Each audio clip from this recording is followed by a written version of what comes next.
Halo teman-teman, perkenalkan nama saya Denilson. Saya akan membahas mengenai pemikiran dari salah satu tokoh ekonomi yang pernah meraih penghargaan Nobel pada tahun 1998, yaitu Amartya Sen. Yang dimana Amartya Sen ini membahas mengenai ekonomi kesejahteraan. Nah, ekonomi kesejahteraan yang dibahas oleh Amartya Sen atau yang kerap dipanggil dengan sebutan Sen sangat berkaitan erat dengan permasalahan ekonomi yang terjadi di dalam masyarakat, yaitu kemiskinan. Sen ingin mengingatkan kepada kita betapa pentingnya penerapan etika di dalam ekonomi yang selama ini cenderung dilupakan atau ditinggalkan oleh masyarakat.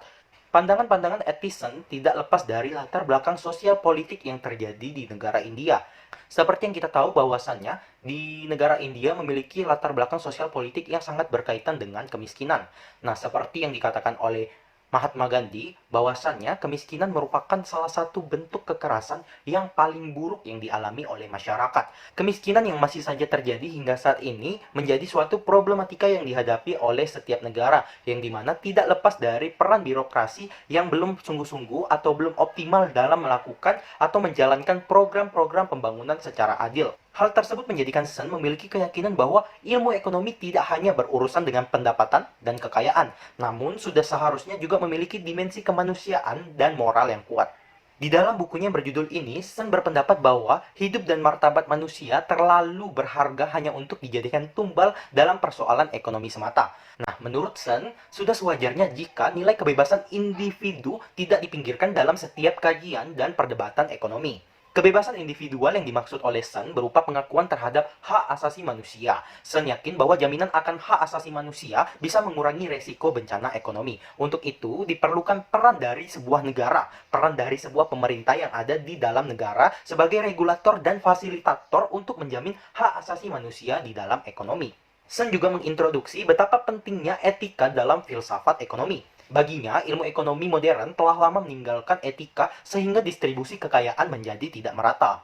Nah, di bagian akhir bukunya, Sen menegaskan bahwa ilmu ekonomi kesejahteraan dapat diperkaya dengan memberikan lebih banyak perhatian pada etika.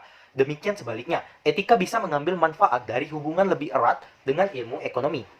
Nah, berbicara mengenai peran negara serta kemiskinan, saya akan mengambil contoh negara, yaitu Indonesia, yang dimana seperti yang kita tahu Indonesia menjadi salah satu contoh negara yang hingga saat ini masih saja bergelut dengan permasalahan kemiskinan yang terjadi di dalam masyarakat. Seperti yang kita tahu bahwasannya kemiskinan yang terjadi di Indonesia tidak lepas dari pengaruh globalisasi yang menyebabkan kehidupan di negara Indonesia hanya dikuasai oleh segelintir orang atau pihak yang bisa mengakses sumber-sumber faktor produksi yang penting.